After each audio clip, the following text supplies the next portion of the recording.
Amen. Alors les enfants, vous êtes restés avec nous parce que je suis convaincu que ce texte de Noël, il peut parler aux petits et aux grands. Et que le message de ce Dieu infini devenu petit enfant peut aussi toucher vos cœurs à vous. Alors vous êtes parmi nous et cet après-midi, vous aurez l'occasion de nous renvoyer un peu la balle puisque vous nous présenterez aussi votre compréhension du message que Dieu nous donne à Noël et nous écouterons avec joie. Alors je vous propose, avant de lire le texte de la naissance de Jésus dans l'évangile de Luc, de prier que le Seigneur éclaire nos cœurs. Oui Seigneur, ce n'est pas anodin d'ouvrir ta parole, ce n'est pas anodin d'ouvrir la parole du Dieu Tout-Puissant. Et Seigneur, nous voulons croire que par elle tu nous parles, que par elle tu viens nous transformer, que par elle tu vas toucher chacune de nos vies. Alors Seigneur, que nos oreilles soient à ton écoute ce matin et que nous puissions t'entendre. Seigneur, que par ma bouche tes paroles puissent être données. Amen. Alors le texte est très très connu. C'est le texte du chapitre 2 de Luc, versets 1 à 6 à 7. Alors on va le lire ensemble pour commencer et ensuite quelques pensées que j'ai tirées de ce texte. À cette époque, là, ou alors en ce temps-là, parut un édit de l'empereur Auguste qui ordonnait le recensement de tout l'Empire. Ce premier recensement eut lieu pendant que Quirinus était gouverneur de Syrie. Tous allaient se faire inscrire, chacun dans sa ville d'origine. Joseph monta de la Galilée, de la ville de Nazareth, pour se rendre en Judée, dans la ville de David, appelée Bethléem, parce qu'il était de la famille et de la lignée de David. Il y alla pour se faire inscrire avec sa femme Marie, qui était enceinte. Pendant qu'ils étaient là, le moment où Marie devait accoucher arriva. Et elle mit au monde son premier-né, son fils premier-né. Elle l'enveloppa de langes, le coucha dans une mangeoire, parce qu'il n'y avait pas de place pour eux dans la salle des hôtes. Un texte très simple, avec 4 éléments qui sont connus, je pense, de la plupart d'entre nous. Le texte nous parle d'un temps, en ce temps-là, nous parle d'un lieu, la ville de Bethléem, nous parle d'une naissance et nous parle d'un fils. Mais quand on lit ce texte, grand comme petit, il y a 2 lectures. La première, c'est une lecture purement humaine qui prend ce récit et qui prend tous ces éléments comme on le ferait dans n'importe quel autre livre d'histoire. Une date, une contrée, une ville, des parents dont on connaît l'ascendance, la généalogie, et un bébé garçon premier-né. Moi qui aime l'histoire, on lit souvent cela dans la naissance d'un roi ou la naissance d'une personne qui va ensuite impacter le monde. Une lecture toute humaine de ce texte ou une lecture divine.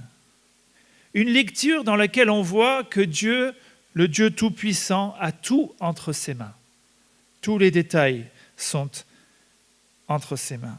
C'est autant spécifique voulu par Dieu que dans un petit village, pas si anodin, puisque c'est le village du grand roi David, qu'une jeune fille vierge, dont l'enfant est conçu du Saint-Esprit, donne naissance à un fils, Jésus, le Fils du Dieu Très-Haut, le Sauveur, le Messie.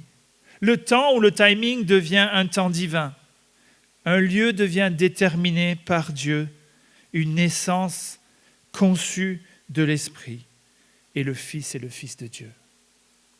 Quelle lecture faites-vous de ce texte de Noël ? C'est la question que je vous pose. Et je vous dis que ce choix n'est pas anodin. Dans le cadre d'une de nos études bibliques, nous étions dans le texte de 1 Jean chapitre 2. Et je voudrais vous le lire parce que ça rapporte l'importance de se positionner. Qui est ce Jésus. Dans 1 Jean 2, verset 22, il est écrit la chose suivante. « Qui est menteur ?» Et il parle de l'opposition à Jésus, de l'opposition à l'Église. « Qui est menteur ? N'est-ce pas celui qui nie que Jésus est le Messie ?» Le Messie, c'est le mot hébreu pour dire, qui est traduit en grec, le Christ, loin, celui que Dieu a choisi, le Sauveur. Le menteur est celui qui nie que Jésus est ce Messie. Tel est l'Antichrist ou l'adversaire de Christ, celui qui nie le Père et qui nie le Fils. Ici, c'est la négation ou renier que Jésus est Fils et qu'il renie qu'il est le Fils de Dieu. Regardez le verset 23. « Si quelqu'un nie le Fils, il n'a pas non plus le Père. Celui qui se déclare publiquement pour le Fils a aussi le Père. » C'est pour ça aussi que nous avons quelques divergences avec certaines sectes dites autour de nous chrétiennes qui renient la personne de Jésus-Christ comme étant le Messie, le Fils de Dieu. Un peu plus tard dans le chapitre 4 de cette même lettre. « Voici comment identifier l'Esprit de Dieu, tout esprit qui reconnaît que Jésus est le Messie venu en homme et de Dieu. Et si un esprit ne reconnaît pas que Jésus est le Messie venu en homme, il n'est pas de Dieu, c'est l'esprit de l'Antichrist. » C'est très simple. Celui qui renie que Jésus est le Messie, le Sauveur attendu, qui renie qu'il est le Fils de Dieu, n'est pas de Dieu. Et en ce temps de Noël, la question nous est posée. Qui est ce Jésus ? Qui est pour toi cet enfant dans la crèche ? Qui est-il vraiment ? Et enfant comme grand, il n'y a pas de question plus importante dans chacune de nos vies. Et l'occasion, chaque année à Noël, se représente à chacun d'entre nous de nous positionner. Qui est Jésus ? D'ailleurs, c'est une question que Jésus posait à ses disciples. Et quand il leur dit dans Matthieu 16, verset 15, « Qui dites-vous que je suis ?» Simon-Pierre répond, « Tu es le Messie, le Fils du Dieu vivant. » Bravo Pierre. C'est la bonne réponse. Lui qui a vécu quelques années sur le chemin avec lui, quand Jésus dit « Qui dis-tu que je suis ?» Il répond « Tu es le Messie, celui qu'on attend, le Sauveur attendu. Tu es le Fils du Dieu vivant. » Dans un autre texte de chapitre 6 de Jean, verset 69, ce même disciple affirme « Nous croyons et nous savons que tu es le Messie ou le Christ, le Saint venu de Dieu. » Celui qui est saint, celui qui est descendu du Père, qui est venu de Dieu sur cette terre. Alors revenons à ces 4 points et regardons l'intervention miraculeuse de Dieu. Ce n'est plus n'importe quel temps, n'importe quel lieu, n'importe quelle naissance ou n'importe quel fils. C'est le temps divin, le lieu divin, la naissance divine et le Fils de Dieu. Après 400 ans de silence, les évangiles démontrent une recrudescence de l'activité de l'Esprit de Dieu. Et ce texte nous dit, verset 1, « À cette époque-là, en ce temps-là, au moment prévu, Dieu agit avec puissance sur tous les événements du monde. » L'apôtre Paul dit dans Galates chapitre 4, verset 4, « Lorsque le moment est vraiment venu, lorsque les temps ont été accomplis, Dieu a envoyé son Fils né d'une femme. » Et il continue pour dire, pour nous racheter de nos péchés et faire de nous des enfants de Dieu. Au moment venu, au moment que Dieu a choisi, lorsque les temps étaient prêts, Dieu a envoyé son Fils. Ici dans Luc, même l'empereur, César Auguste, est soumis à la volonté de Dieu. Son action s'inscrit dans un plan écrit de toute éternité. La Bible nous dit au Proverbe chapitre 21, verset 1, « Le cœur du roi, fût-il le César romain, le cœur du roi est un simple courant d'eau. Dans la main de l'Éternel, il l'oriente comme il le désire. César, qui d'ailleurs se prenait souvent pour Dieu, en tout cas qui était l'homme le plus puissant du monde de l'époque, agit pour le compte du vrai Dieu. Il exige ce recensement de toutes les contrées romaines et notamment juives, et ce recensement va obliger Joseph à amener son épouse enceinte de sa ville de résidence à celle de sa famille d'origine ou de ses descendants, de ses ascendants, de ses grands-parents. 150 kilomètres à faire. Au moment voulu par Dieu, Dieu se sert de cette annonce pour que la naissance du bébé de Marie n'ait pas lieu à Nazareth, mais dans un lieu bien indiqué, un lieu prévu par Dieu. Voici Marie et Joseph qui descendent vers la ville de Bethléem, depuis la ville de Nazareth. Alors le texte dit qu'ils montèrent. Alors ils descendent au sud, mais en effet ça monte, puisque les villes Jérusalem, Bethléem sont sur des monts plus élevés que la contrée et que le lac de Galilée. Ils se rendent dans le lieu prévu pour la naissance du roi.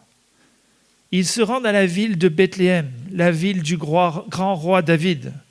Nous en avons parlé longuement la semaine dernière, donc je ne vais pas rentrer dans tous ces détails-là, autre que pour dire qu'à quelques jours d'une naissance, ça ne faisait pas partie des plans humains d'aller faire 150 kilomètres sur des chemins arides, voire dangereux. Ce n'est pas le moment de voyager. J'ai envie de dire à notre sœur Irina, un petit 150 km à pied cette semaine, ce n'est pas du tout le moment prévu par Dieu. Par l'homme, mais c'est le moment que Dieu a prévu et c'est le lieu divin dans lequel doit naître le Messie. Il y a deux choses importantes. L'accomplissement d'une prophétie spécifique sur le lieu de naissance du Messie, 700 ans avant. Le prophète Michée en Israël avait annoncé que le Sauveur naîtrait à Bethléem. Nous l'avons lu la semaine dernière et nous le relirons certainement encore une fois, ou deux, ou trois, ou cinq au cours de ce temps de Noël. Michée 5, 1. « Et toi, Bethléem Ephrata, qui est la petite parmi les villes de Juda, de toi sortira pour moi, et c'est Dieu qui parle, celui qui dominera sur Israël et dont l'origine remonte loin dans le passé, à l'éternité. C'est pourquoi Dieu livrera son peuple jusqu'au moment où accouchera celle qui doit accoucher, et le reste de ses frères reviendra auprès des Israélites. C'était annoncé que le Messie naîtrait à Bethléem. Il ne pouvait naître ailleurs. 2, cette ville de David n'est pas insignifiante. Depuis la Genèse, depuis la promesse de Jacob à ses fils, le Sauveur viendra de la lignée de Juda. Le roi David vient de la lignée de Juda. Le Sauveur sera un roi davidique de la lignée de David. Tous les textes de l'Ancien Testament le soulignent. Je pourrais en citer de très nombreux. Mais celui d'Ézéchiel, chapitre 34, au début de ce chapitre, Dieu s'en prend au berger de son peuple. Et il dit, je vais être moi-même le berger de ce peuple. Et ensuite, il dit, verset 23, « Je vais mettre à leur tête un seul berger. Il prendra soin d'elle, mon serviteur David. C'est lui qui prendra soin d'elle. Il sera un berger pour elle. Moi, l'Éternel, je serai leur Dieu. Et mon serviteur David sera un prince au milieu d'elle. C'est moi, l'Éternel, qui ai parlé. » Ici, on est après la mort de David, on est après le règne de David. Et pourtant, il dit, « Mon serviteur David sera un berger pour mon peuple, et il sera un vrai berger. » Et en même temps, il dit, c'est moi qui serai le berger. Dieu dit, je serai le berger, et en même temps, il dit, ça sera le fils de David. L'annonce d'un berger qui est à la fois Dieu et à la fois descendant de David. Dieu incarné, l'homme-dieu ou le Dieu-homme, comme on a chanté dans un de nos chants. Voilà posé le miracle de Noël, l'incarnation. Et c'est ça, un temps divin, un lieu divin, une naissance divine. L'incarnation, c'est un mot bien étrange. Ça veut dire devenir chair. Une naissance qui n'a rien d'anodin. C'est une naissance divine. Il n'y a rien de normal dans la conception de cet enfant. Il n'y a rien de normal dans la naissance de son enfant, de toute origine, de son origine. Dès sa conception, Dieu est à l'œuvre par l'Esprit dans cet enfant. Regardez ce que dit Matthieu chapitre 1, verset 18. « Voici de quelle manière arriva la naissance de Jésus-Christ. Marie, sa mère, était fiancée à Joseph, et avant qu'ils aient habité ensemble, elle se trouva enceinte. Joseph, son fiancé, était un homme juste et qui ne voulait pas l'exposer au déshonneur, se proposa de rompre secrètement avec elle. Comme il y pensait, un ange du Seigneur lui apparut dans un rêve et lui dit « Joseph, descendant de David, n'aie pas peur de prendre Marie pour femme, car l'enfant qu'elle porte vient du Saint-Esprit. De sa conception à sa naissance le soir de Noël à Bethléem, Dieu est à l'œuvre, Dieu prépare, Dieu agit. Sa puissance agit. » Et le texte se poursuit par la naissance d'un fils. Quel est ce fils ? Le fils de Marie et le fils de Dieu. Verset 21. « Elle mettra au monde un fils, et tu lui donneras le nom de Jésus, car c'est lui qui sauvera son peuple de ses péchés. » Tout cela arriva afin que s'accomplisse ce que le Seigneur avait prononcé par le prophète. La Vierge sera enceinte.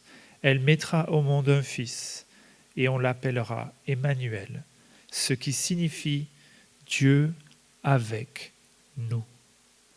À son réveil, Joseph fit ce que l'ange du Seigneur lui avait ordonné. Luc 2, verset 7 nous disait « Elle mit au monde son fils premier-né. » Oui, son fils premier-né, le premier fils de Marie.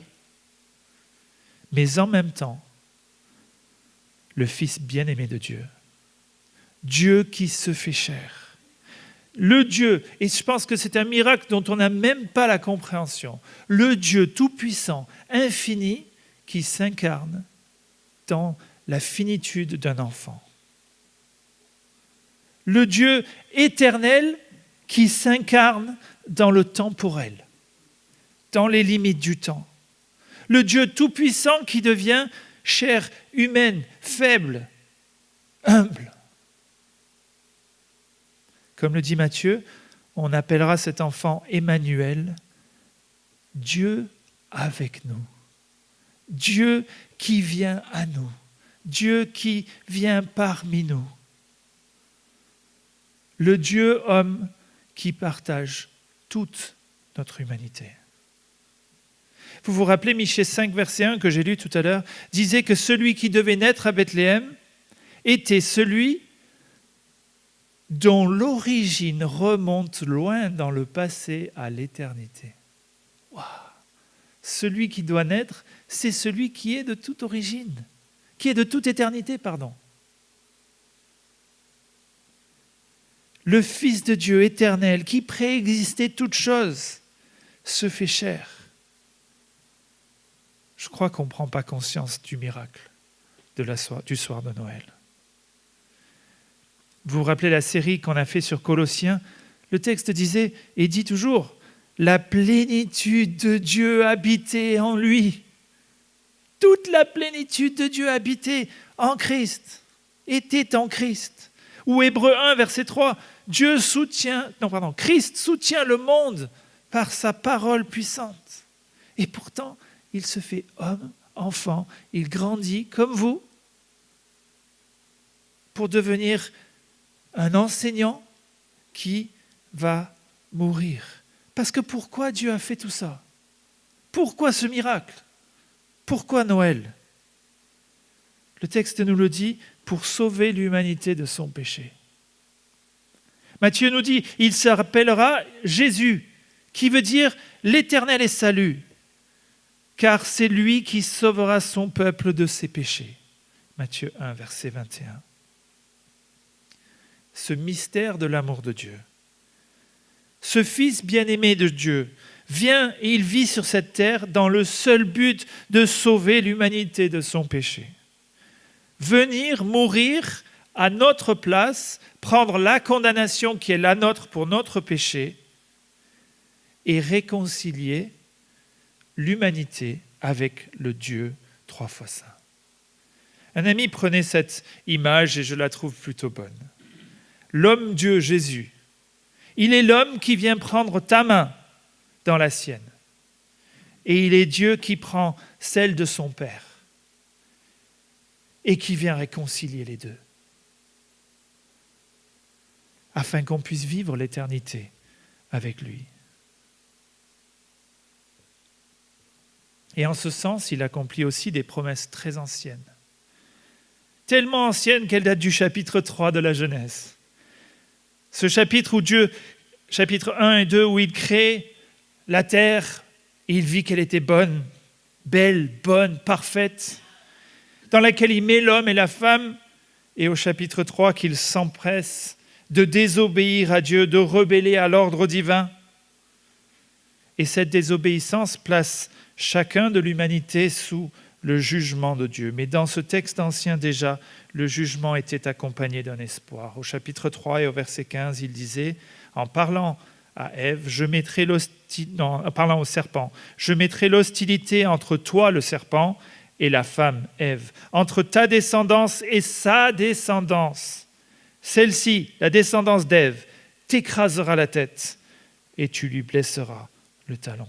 Un jour naîtrait de la descendance de la femme un homme qui porterait le coup fatal au malin, au diable. Il écrasera la tête du serpent. » Promesse aussi annoncée dans Ésaïe à maintes reprises, où Jésus est le serviteur souffrant pour nos péchés, Ésaïe 53, verset 5. Mais lui, il était blessé à cause de nos transgressions, brisé à cause de nos fautes. La punition qui nous donne maintenant la paix est tombée sur lui, et c'est par ses blessures que nous sommes guéris ou sauvés. Nous étions tous comme des brebis égarées, chacun suivait sa propre voie. L'Éternel a fait retomber sur lui les fautes de nous tous. À la croix du calvaire, Jésus prend sur lui notre péché, la condamnation qui était la nôtre, et en contrepartie, il nous offre un pardon et un salut éternel. Voilà pourquoi il est venu.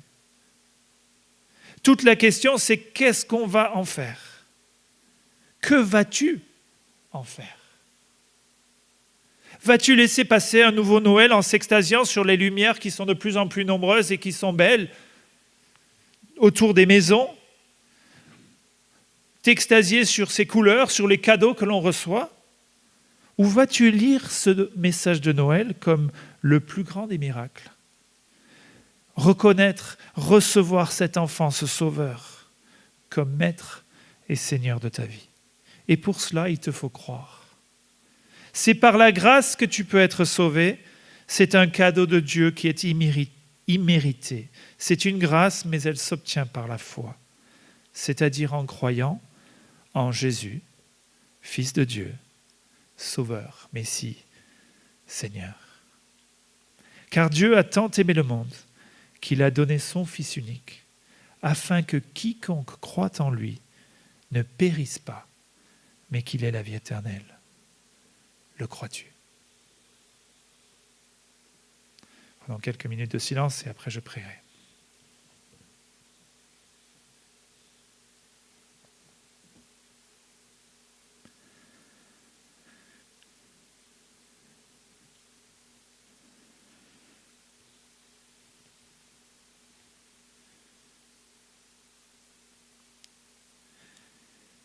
Oui Seigneur, je veux m'émerveiller à nouveau cette année de ta venue sur la terre, du grand Dieu éternel qui se fait petit homme, enfant, faible et qui se donne à l'humanité, qui vient en serviteur qui vient souffrir, qui vient donner sa vie. Tu le dis, il n'y a pas de plus grand amour que donner sa vie pour ses amis.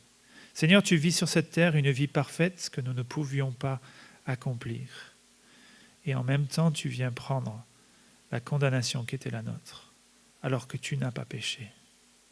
Seigneur, je veux m'émerveiller de ces miracles continuels, de ta naissance à ta mort, à ta résurrection, à ton ascension. Tu as montré que tu étais Dieu Tout-Puissant.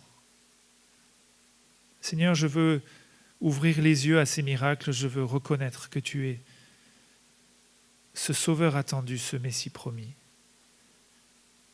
Croire, Seigneur, tout simplement de nos cœurs, que tu veux être notre Sauveur, mais aussi notre Seigneur, mon Sauveur et mon Seigneur. Seigneur, que ce temps de Noël soit l'occasion pour de nombreuses personnes de se rappeler de cette venue sur la terre du Dieu Tout-Puissant. Seigneur, donne-nous dans nos échanges, dans nos paroles, d'être des vecteurs de cette bonne nouvelle. Des gens joyeux et transformés par ce Christ venu sur la terre. Seigneur, bénis les temps que nous aurons dans cette journée ensemble, la communion fraternelle. Et Seigneur, surtout, que ton message puisse être révélé au plus grand nombre. Amen.